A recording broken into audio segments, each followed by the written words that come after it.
जय हिंद मेरे प्यारे दोस्तों, कैसे हैं आप लोग। उम्मीद करता हूँ अच्छे स्वस्थ और मस्त होंगे आप लोग। देखिए, ये साइंस का 2025 के बोर्ड एग्जाम में पूछे गए सवालों का क्वेश्चन पेपर है, ठीक ना। इसमें से मैंने पार्ट 1 में मैंने 1 से 40 तक क्वेश्चन का अच्छे से डिस्कशन कराया है। जो बच्चे देखे होंगे उसको समझ में आया होगा कितना अच्छा डिस्कशन चलता है इस पर। आज हम लोग शुरू करेंगे पार्ट 2, जिसमें 41 से 80 क्वेश्चन का डिस्कशन एक बेहतरीन तरीके से कराया जाएगा। जो साथी नहीं जुड़े हैं वो जुड़ जाए इस चैनल से।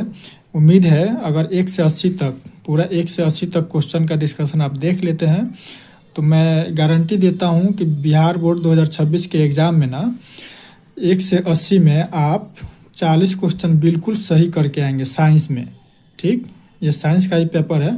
तो चलो हम लोग शुरू करते हैं क्वेश्चन नंबर 41 से कि अम्ल का जलीय विलयन विद्युत का संचालन करता है, क्योंकि अम्ल जल में क्या देता है, अम्ल जल में ना आयनित हो जाता है। जब जल में अम्ल को मिलाया जाता है ना तो आयनित हो जाता है, फ्री इलेक्ट्रॉन्स निकलने लगते हैं, है ना। फ्री इलेक्ट्रॉन्स निकलने लगते हैं जिससे इससे करंट होकर यानी धारा, विद्युत धारा पास हो जाती है। 42 कह रहा है कि निम्नलिखित में से कौन गंधीय सूचक इंडिकेटर नहीं है। यहाँ ध्यान देना, क्वेश्चन ध्यान से पढ़ना है और नहीं है में भटकना नहीं है। तो इसमें लौंग का तेल, ये भी गंध छोड़ता है, बहुत महकता है ना। वेनीला भी एक तरह का गंध ही है। शकरकंद ना, इसको इंग्लिश में देखो यहाँ लिखा हुआ है स्वीट पोटैटो यानी हमारे तरफ इसको कून कहते हैं। कून को अगर अम्ल और क्षार में डालोगे तो कोई फर्क पड़ेगा? कोई फर्क नहीं पड़ेगा। लेकिन लौंग के तेल और वेनीला को डालोगे अम्ल और क्षार में ना तो इसका गंध गायब हो जाता है अम्ल और क्षार में। इसीलिए ये गंधीय सूचक है। लेकिन कह रहा है क्वेश्चन में कि कौन नहीं है, तो हमारा आंसर हो जाएगा सी, जिसको कून कहते हैं, स्वीट पोटैटो। कून उबाल कर नहीं खाया जाता है, उसी को, ठीक ना। क्वेश्चन नंबर 43 है, चींटी के डंक में कौन सा अम्ल पाया जाता है। देखो, इस बाबू ने सिट्रिक अम्ल लगा दिया है, इसका बिल्कुल गलत हो गया है। सिट्रिक अम्ल नहीं आता है, चींटी के डंक में हमेशा ना मेथेनोइक अम्ल पाया जाता है ना। इसका आंसर सी हो जाएगा, मेथेनोइक अम्ल। मेथेनोइक अम्ल को ही हम लोग कहते हैं फॉर्मिक अम्ल। फॉर्मिक अम्ल भी लिखा हुआ आ जाएगा या मेथेनोइक अम्ल भी लिखा हुआ आ जाएगा, दोनों में से कोई एक दिया हुआ ऑप्शन में तो वो सही हो जाएगा हमारा। सिट्रिक अम्ल, अब सिट्रिक अम्ल किस में पाया जाता है? खट्टे फलों में, या जैसे संतरा और नींबू में, सिरका में पाया जाता है। नहीं देख। क्वेश्चन नंबर 44 है, निम्नांकित में किसको जल में डुबो कर रखते हैं। ये आपके किताब में भी दिया है, किसको जल में डुबा कर रखा जाता है। तो इसका आंसर श्वेत फास्फोरस होगा। सफ़ेद फास्फोरस को ना जल में डुबा कर रखा जाता है। ये बहुत ही अभिक्रियाशील होता है, हवा में रखोगे तो जल उठेगा। किरोसिन में अब यही बता रखा जाता है, किरोसिन तेल में, मिट्टी के तेल में सोडियम को, है ना, याद रखना। ये सब याद करने वाली चीज़ें। फास्फोरस, लाल फास्फोरस कहाँ देखे हैं आप लोग? माचिस के डिब्बी पर। माचिस का डिबिया नहीं होता है जिसपे लाल जिस पे माचिस के तिल्ली रगड़ा जाता है, माचिस के डिब्बी पर लगा रहता है, वही है ना। ऐसे डिब्बी रहता है, यहाँ पे नहीं रहता है, ऐसे इसी पे तिल्ली ऐसे रगड़ देते हैं तो जल उठता है, तो वही लाल कलर का होता है, तो वही लाल फास्फोरस होता है। अब बताओ, यहाँ आयोडीन दिया है, तो आयोडीन की कमी से कौन सा रोग होता है? घेंगा रोग। 45, अयस्क में अशुद्धि के रूप में उपस्थित पदार्थ क्या कहलाते हैं? इसको कहते हैं अधात्री। इसका आंसर बी हो जाएगा, अधात्री, गैंग, अधात्री या गैंग। नंबर 46 है हमारा कि निम्नांकित में किस धातु को चाकू से आसानी से काटा जा सकता है। चाकू से काटने की बात किया जा रहा है, तो चाकू से, ये बाबू सही लगाया है, ठीक, सोडियम होगा। अब देखो, ये सोडियम सीधा लिख के नहीं दिया है, उसका रासायनिक फॉर्मूला, रासायनिक सूत्र याद कर लेना। सोडियम का रासायनिक सूत्र Na होता है, लैटिन नाम है नाइट्रियम। Na से होता है निकेल, Al से होता है एल्यूमिनियम, Cu से होता है कॉपर यानी तांबा, ठीक। रहा है 47, सोने में कौन सी धातु मिलाकर मिश्र धातु तैयार की जाती है। सोना होता है ना, ओरिजिनल सोना 24 कैरेट का होता है, तो 24 कैरेट का सोना बहुत ही मुलायम होता है ना। इसलिए इसमें ना थोड़ी मात्रा में कॉपर यानी तांबा मिला दिया जाता है ताकि कड़ा हो जाए। आभूषण 22 या 18 कैरेट का ही बनता है। चूँकि ओरिजिनल सोना का अगर आभूषण बन जाए तो वो पिघल जाएगा, नरम हो जाएगा, डिज़ाइन बना रहेगा कैसा भी, हो जाएगा बाद में कैसा, शादी के धक्का धुक्की में, इसीलिए उसमें थोड़ा सा कॉपर मिला दिया जाता है तो कड़ा हो जाता है। चलो क्वेश्चन नंबर 48। क्वेश्चन नंबर 48 है हमारा कि सिलिकॉन है, सिलिकॉन क्या है, इसको न याद रखना, यह एक उपधातु है। सिलिकॉन और जर्मेनियम, यह आपकी किताब में दिया हुआ है, आवर्त सारणी का उपधातु है लो, है ना। वैसे तो उपधातुओं की संख्या कितनी है, 7, लेकिन इसमें से 2 का नाम हमेशा याद रखना, वही 2 है, सिलिकॉन और जर्मेनियम, इसका नाम याद रखना। तो सिलिकॉन और जर्मेनियम पूछ देगा, अगली बार पूछ देगा कि जर्मेनियम क्या है, तो उपधातु है। उपधातु उसे कहते हैं ना जिसमें धातु और अधातु के दोनों गुण होते हैं, धातु और अधातु दोनों के गुण दिखाई दे, है ना, उसी को उपधातु कहते हैं, ठीक ना। चलो क्वेश्चन नंबर 49। क्वेश्चन नंबर 49 कह रहा है कि कल्पक्कम नाभिकीय विद्युत संयंत्र किस राज्य में स्थित है। कल्पक्कम, जो कि ये बाबू गुजरात लगा दिए, ये गलत है, गुजरात में नहीं होगा, ये होगा आंसर तमिलनाडु में। कल्पक्कम परमाणु विद्युत संयंत्र है ना, नाभिकीय संयंत्र, तमिलनाडु में है, ठीक। हमारा आंसर बी गुजरात में है, गुजरात में याद रख लेना, काकरापारा नाभिकीय विद्युत संयंत्र, शॉर्ट में लिख दे रहे हैं नाभिकीय विद्युत संयंत्र, ठीक। कर्नाटक में भी एक है, कर्नाटक में है कैगा नाभिकीय विद्युत संयंत्र। उत्तर प्रदेश में भी है एक नरौरा, ये इसको याद रखना है, अगली बार पूछेगा कि नरौरा विद्युत संयंत्र कहाँ है, यूपी में, कैगा कर्नाटक में, तमिलनाडु में कल्पक्कम, काकरापारा गुजरात में, ठीक। चलो क्वेश्चन नंबर 50।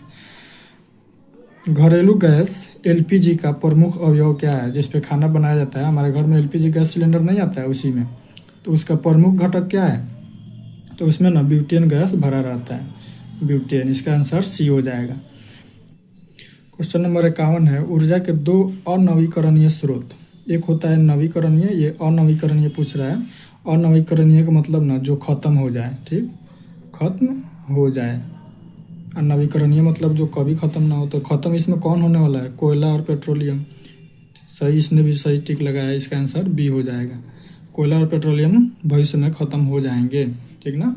चलो क्वेश्चन नंबर 52 कि श्वसन किस प्रकार की अभिक्रिया है, श्वसन किस प्रकार की अभिक्रिया है, तो ये देखो, ये बाबू ऊष्मा शोषी लगाया है श्वसन में। अच्छा एक बात बताओ, जब हम लोग सांस लेते हैं तो क्या होता है, अंदर ऑक्सीजन जाता है, श्वसन में ऑक्सीजन जाता है, ऑक्सीजन ग्लूकोज को तोड़ता है, ग्लूकोज तोड़ता है, और ग्लूकोज से क्या मिलते हैं, हमें ऊर्जा मिल जाती है।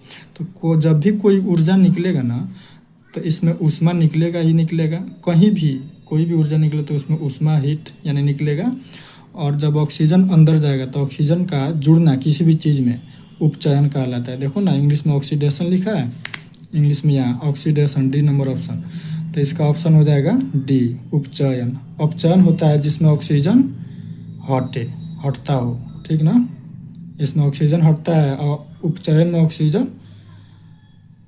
जुड़ता है, ठीक। ऑक्सीजन श्वास में हम लोग क्या लेते हैं, ऑक्सीजन लेते हैं, तो ऑक्सीजन क्या होता है, जुड़ जाता है।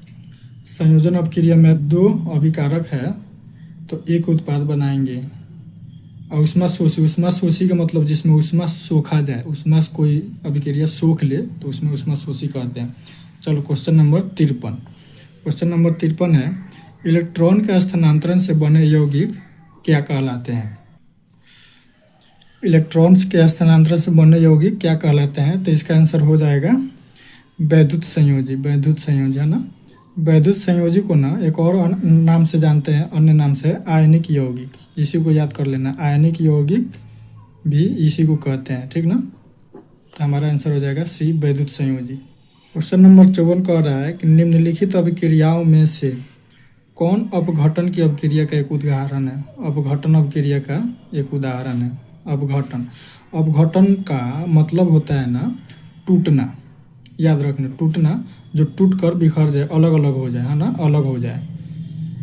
तो टूटेगा कब, जब एक अभिकारक हो, एक अभिकारक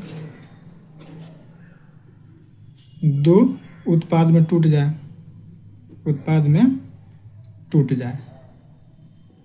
देखो ना, जैसे एग्जाम्पल में ए बी अगर एक अभिकारक है ना, तो ये टूट कर ए प्लस बी बनाएगा। हमेशा कम से कम दो उत्पाद में टूटेगा ही टूटेगा। तो चलो देखो, H2 प्लस I2 2HI, ये तो संयोजन अभिक्रिया हो गया, ये जुड़ रहा है, दोनों जुड़ के एक उत्पाद बना रहे हैं, है ना। ये NH4CNO, इसमें एक ही उत्पाद है, लेकिन यहाँ अभिकारक एक ही है लेकिन उत्पाद एक ही बना रहा है, दो उत्पाद तो नहीं बना। हमारे वियोजन में क्या, अपघटन में दो उत्पाद बनना चाहिए। NaOH प्लस HCl, यहाँ अब पहले ही दे दिया है दो अभिकारक, तो ये होगा नहीं। अब यहाँ देखो KClO3, ये एक अभिकारक है, इस ये दो उत्पाद में टूट रहा है कि नहीं, KCl प्लस 3O2, तो हमारा आंसर यही हो जाएगा डी नंबर। एक अभिकारक मिल के ना दो या दो से अधिक भी उत्पाद में टूट सकते हैं। तो देखो ना, एक अभिकारक मिल के दो या दो से अधिक, कम से कम दो उत्पाद में टूटना ही चाहिए, इसीलिए हमारा आंसर अपघटन अभिक्रिया का उदाहरण यही होगा। अगर कह दे संयोजन अभिक्रिया का उदाहरण इसमें कौन है, तो संयोजन अभिक्रिया में ना इसका जस्ट उल्टा चलता है, संयोजन यानी संयोजन माने जुड़ना, है ना। तो जहाँ दो अभिकारक मिलके एक उत्पाद बनाए, तो ये किसका उदाहरण है, संयोजन, याद रख लेना, है ना। चलो क्वेश्चन नंबर 55, निम्नलिखित में से किसमें टार्टरिक अम्ल पाया जाता है। टार्टरिक अम्ल, टार्टरिक अम्ल, इसका आंसर होगा ना बी। इमली में टार्टरिक अम्ल बहुत ज़्यादा पाया जाता है। सिरका में एसिटिक एसिड पाया जाता है। संतरा, नींबू, अभी पीछे बताएं, इसमें कौन सा अम्ल पाया जाता है, सिट्रिक। स से संतरा, स से सिट्रिक, याद रख लेना, सिट्रिक अम्ल इसमें पाया जाता है, ठीक। टमाटर, टमाटर में ये याद रख लेना, ऑक्जेलिक अम्ल, ऑक्जेलिक अम्ल पाया जाता है, ठीक ना। इसको याद कर लेना, पूछ देगा कि ऑक्जेलिक अम्ल किस में, तो टमाटर में। सिट्रिक अम्ल खट्टे फलों में, संतरा नींबू में। एसिटिक एसिड सिरका में, इमली में टार्टरिक अम्ल। चलो क्वेश्चन नंबर 56, क्वेश्चन नंबर 56 है हमारा कि बूझे हुए चूने का रासायनिक नाम क्या है। देखो ये बाबू हड़बड़ा करना, मार दिया एप्पल। कैल्शियम ऑक्सीक्लोराइड, पढ़ा नहीं है पूरा। बूझा हुआ चूना, जब चूना को पानी में डालते हो तो बूझ जाता है ना, बहुत उष्मा क्षेपी अभिक्रिया होता है, बहुत भयानक उष्मा निकलता है। तो उसके बाद बनता है कैल्शियम हाइड्रोक्साइड। कैल्शियम हाइड्रोक्साइड का रासायनिक सूत्र होता है CaOH का होल 2, इसको होल ट्वाइस भी कहते हैं ना, तो इसको याद कर लेना। कैल्शियम ऑक्सीक्लोराइड नहीं, कैल्शियम ऑक्साइड, कैल्शियम ऑक्साइड का रासायनिक सूत्र CaO। इसी को बिना बूझा चूना कहते हैं, ये बूझा नहीं रहता है। समझ जाओ कि जिंदा चूना हम लोग मार्केट से खरीद के लाते हैं, इसी को जब पानी में डालते हैं ना तो बूझ जाता है, और उसी का रासायनिक फार्मूला ये हो जाता है कैल्शियम हाइड्रोक्साइड, रासायनिक नाम भी यही हो जाता है। Calcium chloride CaCl2। चलो क्वेश्चन नंबर नेक्स्ट 57, हवा में स्वतंत्र रूप से लटका हुआ क्षैतिज चुंबक हमेशा आराम की स्थिति में रहता है। जब चुंबक को, जैसे मान लो यहाँ पे एक डंडी में ऐसे चुंबक को ऐसे बांध कर लटका दोगे, इधर N मान लो, इधर S, तो ये किस दिशा में जाकर रुकेगा, ये हमेशा ना उत्तर दक्षिण दिशा में रुकेगा। इधर उत्तर दिशा, इधर दक्षिण दिशा, तो हमेशा उत्तर और दक्षिण दिशा में ही रुकता है। तो इसका आंसर हो जाएगा उत्तर दक्षिण दिशा में, हमेशा उत्तर दक्षिण दिशा में ही रुकेगा। कोई भी चुंबक को लटकाओगे एकदम, लेकिन वहाँ हवा नहीं होना चाहिए, इसका याद रखना। हवा रहेगा तो कहीं भी घूम जाएगा, लेकिन हवा नहीं रहे तो वहाँ उत्तर दक्षिण दिशा में रुकेगा। चलो क्वेश्चन नंबर 58, क्वेश्चन नंबर 58 है कि यदि एक विद्युत धारावाही तार के समीप कंपास रखा जाता है तो यह कंपास की सुई क्या होगी। मान लो ये एक तार है, मॉडल पेपर में भी एक क्वेश्चन आया है ना, 2026 के साइंस का मॉडल पेपर आया है, तो उसमें मैंने समझाया है कि अगर यहाँ कंपास एक रखते हो, कंपास एक छोटा सा चुंबक होता है, तो होगा ना करंट जाएगा, तो ये छोटा चुंबक ना विद्युत चुंबकीय क्षेत्र उत्पन्न हो जाता है, तो कंपास हमारा क्या होगा, विक्षेपित हो जाएगा, थोड़ा सा विचलित हो जाएगा। तो इसका आंसर हो जाएगा एप्पल, विक्षेपित होगी, कंपास विक्षेपित होगी, ठीक ना। नंबर 59 कह रहा है फैराडे ने बहुत से क्रांतिकारी खोज किए जिनमें शामिल है। फैराडे ने कौन कौन से खोज किए, तो ये ना विद्युत चुंबकीय प्रेरण और विद्युत अपघटन के नियम, ये दोनों उन्हीं ने खोजा था। ए और बी दोनों इसका आंसर हो जाएगा। इसी से याद रखिएगा फैराडे ने और क्या चीज़ खोजा था, फैराडे ने खोजा था डायनेमो का आविष्कार इसी ने किया था। डायनेमो यानी जनरेटर, डायनेमो की खोज इसी ने किया था। कब किया था, 1831 में। इसको याद मत रखना, लेकिन इसको याद रखना, डायनेमो का खोज फैराडे ने ही किया था। ठीक। क्वेश्चन नंबर 60 है हमारा कि विद्युत मोटर परिवर्तित करता है। देखो विद्युत मोटर, इसका कितना वीक मतलब बेसिक साइंस है। देखो ना, ऐसे समझ लो, विद्युत मोटर, मान लो ये एक मोटर है। ठीक। तो मोटर में ना इधर से दो तारे आकर करंट देती है, तो करंट देती है तो यहाँ से विद्युत ऊर्जा आई, है ना, आई। अब इसको लगती है नचाने इसी पे, है ना, तो इसी से पंप जुड़ा रहता है और यहाँ से पानी निकाल के ऊपर चढ़ा देता है ये। तो क्या करती है, विद्युत ऊर्जा को अब लगती है नाचने, तो नाचना इसका यांत्रिक ऊर्जा कहलाता है। ठीक ना। तो विद्युत ऊर्जा को यांत्रिक ऊर्जा में, अब देखो ना ये क्या लगा है, यांत्रिक ऊर्जा को विद्युत ऊर्जा में लगा दिया है, ये गलत होगा, ये होगा आंसर विद्युत ऊर्जा को, गलत, ये होगा इसका आंसर विद्युत ऊर्जा को यांत्रिक ऊर्जा में, हमारा बी आंसर होगा, विद्युत ऊर्जा को यांत्रिक ऊर्जा में। अब यही बता दो, यांत्रिक ऊर्जा को विद्युत ऊर्जा में कौन बदलेगा, तो अभी बताया ना, डायनेमो यांत्रिक ऊर्जा को विद्युत ऊर्जा यानी यांत्रिक ऊर्जा को, रासायनिक ऊर्जा को विद्युत ऊर्जा में बैटरी में रासायनिक ऊर्जा रहता है कि नहीं। 61, क्वेश्चन नंबर 61 है हमारा। देखो इसका फिगर मैं बना के लाया हूँ ना समझाने के लिए, कि फ्लेमिंग के वाम हस्त नियम में बाएं हाथ की तर्जनी किसको संकेत करती है, बाएं हाथ की तर्जनी। चलो समझ लो पहले, मान लो ये बाएं हाथ है, तो जब 90 के एंगल पे, यहाँ भी 90 डिग्री, यहाँ भी 90 डिग्री का एंगल पे, जब तीनों उंगली, अंगूठा, तर्जनी और मध्यमा यानी बीच की उंगली को जब 90 के एंगल पे खड़ा करोगे तो अंगूठा बल की दिशा बताता है, तर्जनी चुंबकीय क्षेत्र की दिशा, मध्यमा बीच की उंगली यानी करंट को बताता है। तो यहाँ पूछ रहा है तर्जनी किसको बताता है, तर्जनी चुंबकीय क्षेत्र। तो इसने भी सही टिक लगाया है, एप्पल, हमारा आंसर एप्पल हो जाएगा, चुंबकीय क्षेत्र की दिशा।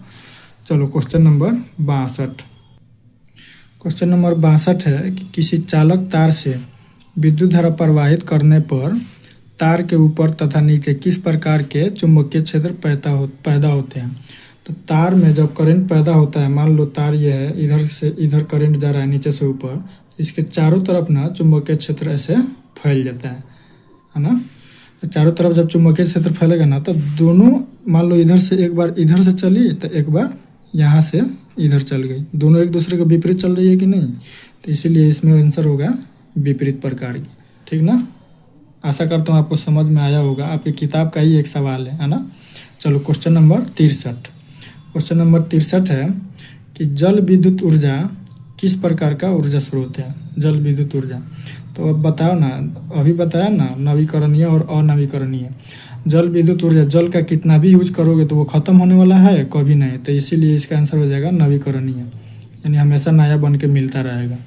अनवीकरणीय, देखो ये बाबू अनवीकरणीय टिक लगा दिया, जो खत्म हो जाए, है ना, जो खत्म हो जाए, मतलब जैसे कोयला, पेट्रोलियम, ये आज है, यूज करते करते कभी खत्म हो जाएगा, तो ये अनवीकरणीय में। नवीकरणीय में और कौन कौन सा ऊर्जा आता है, पवन ऊर्जा यानी हवा आपका कभी ख़त्म नहीं होगा, सौर ऊर्जा यानी सूरज से जो ऊर्जा मिलेगा वो कभी ख़त्म नहीं होगा, है ना, तो इसलिए ये नवीकरणीय है। ठीक। चलो क्वेश्चन नंबर 64, क्वेश्चन नंबर 64 है हमारा कि कौन सी गैस वैश्विक ऊष्मन के लिए उत्तरदायी है। वैश्विक ऊष्मन, देखो हिंदी में लिखा है, इंग्लिश में ना इसी को कहते हैं ग्लोबल वार्मिंग, यहाँ लिखा है ना ग्लोबल वार्मिंग।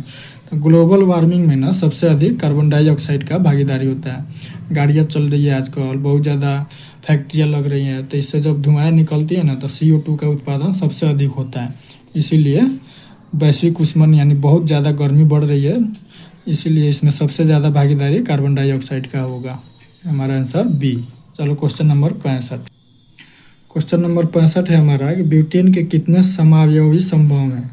समावयवी मतलब ब्यूटेन कितने रूप में पाया जाता है, आइसोमर्स इंग्लिश में कहते हैं।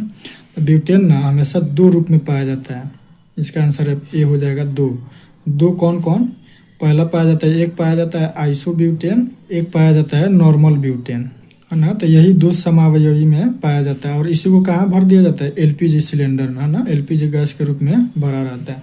एक क्वेश्चन बताओ, और ब्यूटेन का रासायनिक सूत्र बताओ। रासायनिक सूत्र, ब्यूटेन का रासायनिक सूत्र होता है C4H10, है ना, इसको याद कर लेना। तो इसके कितने समावयवी होते हैं, यही आपके क्वेश्चन में पूछेगा। इसी के 2 समावयवी आपकी किताब में दिया है, तो इसको याद ही कर लेना कि ब्यूटेन को 2 समावयवी हैं, एक आइसोब्यूटेन, दूसरा नॉर्मल ब्यूटेन। चलो क्वेश्चन नंबर 66 देखो, क्वेश्चन नंबर 66 ना, इसको VBI लगाए हैं हम, VBI लगा लेना। मीथेन के अणु का आकार होता है, मीथेन का अणु का आकार ना हमेशा पूछेगा, इसका आंसर होगा समचतुष्फलकीय, है ना। चलो एक और क्वेश्चन बताओ कि मीथेन का रासायनिक सूत्र क्या होगा। इसका रासायनिक सूत्र होता है CH4, है ना, मीथेन। चलो क्वेश्चन नंबर 67, क्वेश्चन नंबर 67 है हमारा कि कार्बनिक यौगिकों में कार्बन की संयोजकता कितनी होती है। कार्बन की संयोजकता पूछा है। चलो मैं समझाता हूँ। कार्बन का परमाणु संख्या होता है, परमाणु संख्या कितना, 6। अब इसको फिल करो, मैंने भरना सिखाया था कि पहली कक्षा में 2 जाएगा और दूसरी कक्षा में 8, तब बचा कितना, 6 में से 2 चला गया तो 4 ही ना, तो ये 4 ही जाएगा ना दूसरी कक्षा में, खत्म, इसका पूरा परमाणु संख्या भरा गया। अब बताओ जो लास्ट कक्षा में होता है ना, जो लास्ट ऑर्बिटल में, वही उसका संयोजकता हो जाता है। देखो ना लास्ट कक्षा में अगर ये भी 8 पुगाना चाहेगा, 8 पूरा करना चाहेगा, तो 4 दे या 4 ले तभी ना 8 पुगेगा। अगर 4 दे देगा तो इसके लास्ट कक्षा में 2 पुग जाएगा, अगर 4 ले ले तब भी इसके दूसरी कक्षा में 8 पुग जाएगा। तो 4 देगा तब संयोजकता भी 4, लेना भी होगा तो 4 ही लेगा तब संयोजकता इसकी 4। देखो ये बाबू 2 लगा दिया, इसका ये गलत होगा, इसका आंसर होगा D। कार्बन की संयोजकता 4 होता है ना। वही पूछ दे कि संयोजी इलेक्ट्रॉन कितना होगा। तो कक्षा में जितना भराता है ना, लास्ट में जितना परमाणु भराता है संयोजी इलेक्ट्रॉन, वही उसका संयोजी इलेक्ट्रॉन हो जाता है, यानी इसका संयोजी इलेक्ट्रॉन 4। जैसे मान लो सोडियम का होता है 2, 8, 1, तो इसका संयोजी इलेक्ट्रॉन 1 हो जाएगा, ठीक ना। क्वेश्चन नंबर 68 है, निम्न में से कौन संतृप्त हाइड्रोकार्बन है। संतृप्त, चलो मैंने बताया था हाइड्रोकार्बन कितने प्रकार के होते हैं। हाइड्रोकार्बन 2 प्रकार के, एक होते हैं संतृप्त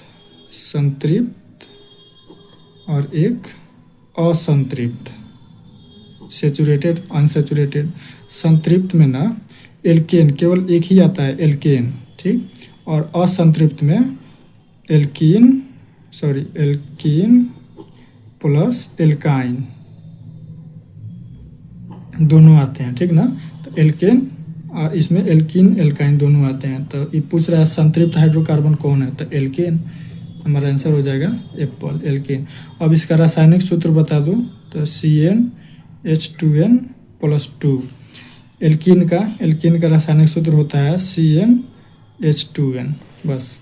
एल्काइन का होता है CnH2n, इसमें -2 किया जाता है ना। इसको याद रखना, ये रासायनिक सूत्र को ना, अगला क्वेश्चन कहीं यहीं से बने, इसको भी VBI लगा लो, ठीक। चलो क्वेश्चन नंबर 69, क्वेश्चन नंबर 69 है हमारा कि एथिलीन का यूपैक नाम क्या है। चलो इसको मैं समझाता हूँ। एथिलीन को बोलकर देखो तो कौन सा आवाज़ निकलता है, एथिलीन। तो ये बाबू देखो एथाइन लगा दिया, ये आंसर कभी नहीं होगा। एथिलीन में अगर ली को हटा दे तो एथिन निकल जा रहा है कि नहीं आवाज़ में, एथिलीन, तो इसका आंसर हो जाएगा एथीन, ठीक ना। उसी तरह अगर इसी का नाम दिया रहे, एथाइन कब होगा, जब इसी को लिखे एथिलीन को एथिलाइन, तो इसको बोलकर देखो ना कैसे आवाज़, एथिलाइन, एथाइन नहीं निकल रहा है, एथाइन, एथिलाइन, तो लाइन से एथाइन, एथीन से एथीन, एथेन का तो एथेन होता है। चलो क्वेश्चन नंबर 70 है, मेंडलीफ की आवर्त सारणी की एक कमी क्या थी। मेंडलीफ की आवर्त सारणी की एक कमी ये थी ना कि उन्होंने, इसका आंसर सी होगा कि हाइड्रोजन को उचित स्थान नहीं दे पाए थे। अब देखो ना आवर्त सारणी ऐसे आवर्त सारणी है, ठीक, तो हाइड्रोजन है ना ऐसे ऐसे है कि नहीं, ऐसे ऐसे 7 आवर्त हैं, वर्ग 18 हैं, तो हाइड्रोजन को यहीं पे रख दिया है, जबकि हाइड्रोजन है क्या, हाइड्रोजन गैस है। जबकि इस साइड में हमेशा धातुओं को रखा गया है और इस साइड में अधातु को, ठीक ना। तब जब ये गैस है, ना धातुएं है ना अधातु है ना, तो इसको रख दिए हैं आप इसमें धातु के साइड में, तो इसीलिए इसका स्थान निर्धारित नहीं कर पाए थे वो, तो इसका आंसर हो जाएगा सी। चलो क्वेश्चन नंबर 71, 71 है कि अष्टक का नियम निम्नलिखित में से किसके द्वारा प्रतिपादित किया गया था। अष्टक नियम किसने दिया था? न्यूलैंड का आंसर बी हो जाएगा, न्यूलैंड्स ने। अब एक और क्वेश्चन बचा, डोबेराइनर ने कौन सा नियम दिया था? इन्होंने दिया था त्रिक नियम, है ना। 3 के समूह में परमाणुओं को इकट्ठा करके उसका परमाणु भार निकाले थे ये। न्यूलैंड्स में भी वैसे ही सारे गामा पा से निकाले थे उसी संगीत के धुन पे। तो अष्टक, इसको याद रखना, अष्टक नियम न्यूलैंड ने, त्रिक नियम तो डोबेराइनर ने। ठीक, चलो क्वेश्चन नंबर 72। क्वेश्चन नंबर 72 है हमारा, निम्नलिखित में से कौन यौगिक सबसे अधिक क्षारकीय होगा? क्षारकीय, सबसे क्षार कौन होता है? तो याद रखना कि धातु के ऑक्साइड क्षारकीय होते हैं, और वहीं पूछ दे तो अधातु के ऑक्साइड ये अम्लीय होते हैं। ठीक ना, ये क्षारीय और ये अम्लीय। तो देखो ना, इसमें धातु कौन है? सल्फर धातु थोड़ी है, ये गैस है। और यहाँ सोडियम, Na से सोडियम होता है, तो हमारा आंसर यही हो जाएगा बी। सोडियम जो है ना, ये धातु का ऑक्साइड होता है, ये सबसे अधिक क्षारकीय यही होगा। निम्नलिखित में कह रहा है ना, तो ये चारों में देखना है, बाकी और कोई नहीं। NO2 नाइट्रोजन दिया, नाइट्रोजन गैसीय है। Al2O3 ये ना उभयधर्मी है। उभयधर्मी का मतलब जिसमें धातु और अधातु के दोनों के गुण हो। ठीक ना, ना ये धातु में जाता है और ना अधातु में, इसलिए ये उभयधर्मी है। लेकिन सबसे ज़्यादा क्षारकीय हो जाएगा हमारा। क्वेश्चन नंबर 73, पित्त रस स्रावित होता है। पित्त रस कहाँ बनता है? बताओ, पित्त बनता कहाँ है? पहले पित्त बनता है, इसने भी सही टिक किया है, यकृत में। यकृत का एक और नाम बताओ। यकृत का और नाम होता है लीवर, जिगर, और इसी को कलेजा कहते हैं, है ना। ये मैंने बताया है पार्ट 1 में, है ना। पार्ट 1 देखिएगा, पूरा 1 से 80 तक पार्ट 1 और पार्ट 2 में कवर कर दिया मैंने। समझाने का तरीका बहुत ही आसान है, जब पूरा बढ़िया से समझ लीजिएगा तो आपसे उम्मीद है कि कोई क्वेश्चन आपसे छूटेगा नहीं, ये मेरी गारंटी भी है ना। तो पित्त यकृत में बनता है, यकृत में ही और क्या बनता है? यूरिया भी यहीं बनता है, याद रखना, यूरिया भी यहीं बनता है। चलो क्वेश्चन नंबर 74। क्वेश्चन नंबर 74 है कि क्षुद्रांत में स्थित रसांकुर का क्या कार्य होता है? रसांकुर को ना इंग्लिश में विली बोलते हैं, विली। इसी को लिखेगा ऐसे VILLI लिखा होगा इंग्लिश में, तो विली। इसका काम होता है ना, जैसे मान लो ये छोटी आंत है, छोटी आंत, इतना मान लो पाइप है, छोटी आंतड़ी, तो इसी में ना उंगली नुमा संरचना होती है ना, ऐसे ऐसे खाना को फंसाने के लिए। खाना का अवशोषण यही करता है, और क्षेत्रफल बढ़ा रहा है कि नहीं? छोटी आंत के क्षेत्रफल को, अवशोषण का सतही क्षेत्रफल बढ़ाना, इसका काम वही होता है। यही जब हिलने डुलने लगता है ना, तो हमें भूख का एहसास होता है। बिलाई से क्या होता है? भूख का एहसास होता है, याद रखिएगा, एहसास। ठीक ना, तो बिलाई का काम होता है अवशोषण का सतही क्षेत्रफल बढ़ाना। देखो ना, क्षेत्रफल बढ़ा रहा है कि नहीं? मान लो इधर से खाना आया, अब ये रोक लेगा, और यही सब खींच के ना हमारे खून में मिलाता है। चलो क्वेश्चन नंबर 75। क्वेश्चन नंबर 75 है हमारा कि मुख गुहा का पिछला भाग क्या कहलाता है? देखो, ये डायग्राम से मैं समझा रहा हूँ, एक तो डायग्राम बनाया हूँ। मान लो ये हम लोग हैं, तो हमारा मुख यही ना, नीचे से 16 दांत, ऊपर से 16 दांत, यहीं से ना यहाँ नाक है, तो यहाँ से नाक वाला भी आके यहीं टकराता है, और मुख वाला भी नली यहीं टकराता है। तो इसको ना कहते हैं ग्रसनी। ग्रसनी यानी इंग्लिश में फेरिंग्स। ठीक ना, यहीं पे हमारा, ये देखो बाबू, अब पता ना ग्रहणी लगा है कि अग्नाशय लगा है, इसका आंसर होगा बी, ग्रसनी। इसमें ना यहीं सांस की हवा और भोजन अलग अलग होते हैं। मतलब भोजन अपने पीछे वाले पाइप से चला जाता है, और सांस जो आगे ऐसे छला छला देखते हो ना, तो यही इसी से सांस जाता है हमारे फेफड़े में, है ना। चलो क्वेश्चन नंबर 76। क्वेश्चन नंबर 76 है हमारा, बाहरी वातावरण से कोशिकाओं में ऑक्सीजन का स्थानांतरण और कार्बन डाइऑक्साइड को हटाना क्या कहलाता है? ऑक्सीजन का स्थानांतरण और कार्बन डाइऑक्साइड को हटाना क्या कहलाता है? तो इसका आंसर हो जाएगा श्वासोच्छ्वास। श्वासोच्छ्वास का मतलब होता है ना लेना और छोड़ना, ही तो ऑक्सीजन का स्थानांतरण होता है ना। शरीर में ऑक्सीजन अंदर जाता है और खून से कार्बन डाइऑक्साइड बाहर निकल के फेफड़े से नाक द्वारा बाहर हो जाता है। क्वेश्चन नंबर 77 है हमारा कि प्रकाश संश्लेषण में ऑक्सीजन का मूल स्रोत क्या है? प्रकाश संश्लेषण, देखो इस बाबू ने CO2 मार दिया, हड़बड़ा गया, अब पढ़ा नहीं होगा, तो इसका आंसर होगा ना जल। पेड़ पौधे ना अपना भोजन बनाने के लिए जल जड़ों से लेते हैं और वायुमंडल से CO2 लेते हैं, तब क्या बनाते हैं अपना भोजन। C6H12O6 प्लस O2 यही निकलता है, 6O2 प्लस उन्हें ऊर्जा मिल जाती है। ठीक ना, तो यहाँ 6 कर लो, संतुलित हो गया। ऑक्सीजन जो होता है ना ये जल से निकलता है, इसको याद कर लेना, यही क्वेश्चन बहुत VVI है, याद रख लेना, पूछेगा अगली बार कि प्रकाश संश्लेषण में ऑक्सीजन का मूल स्रोत कहाँ से आता है, तो जल से। ठीक ना, चलो क्वेश्चन नंबर 78। क्वेश्चन नंबर 78 है कि निम्नलिखित में से किसे कोशिका का ऊर्जा मुद्रा यानी इंग्लिश में एनर्जी करेंसी किसे कहते हैं। ऊर्जा मुद्रा किसे कहते हैं, कोशिका का ऊर्जा मुद्रा। मतलब आपके पास रुपया रहता है, मुद्रा का मतलब रुपया, तो फटाक से जाके कुछ खरीद कर खा लेते हैं, तो कोशिका भी उसके पास मुद्रा होना चाहिए ना, तो उसके पास मुद्रा के रूप में क्या होता है। देखो ये बाबू ADP लगा दिया है, ये आंसर नहीं होगा, इसका आंसर होगा ATP।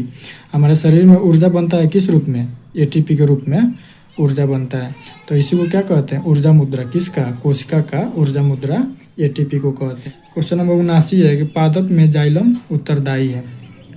पादप में जाइलम किसके लिए उत्तरदायी है, तो इसको याद रख लेना है। ज से जाइलम और ज से जल। ठीक, जाइलम जल के लिए इसका आंसर हो जाएगा, हाँ देखो इसने भी सही टिक किया है, जल का वहन करने के लिए, इसका आंसर ये हो जाएगा।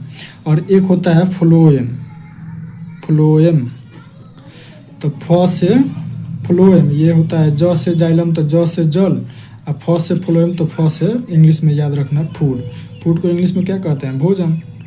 खाना को इंग्लिश में फूड ही तो बोला जाता है ना, तो फ से फ्लोएम, फ से फूड, यानी फ्लोएम किसके लिए उत्तरदायी है, तो भोजन के लिए, और जाइलम जल के लिए। अब याद हो जाना चाहिए, भूलना नहीं है। चलो क्वेश्चन नंबर हमारा लास्ट और आखिरी क्वेश्चन पार्ट 2 का।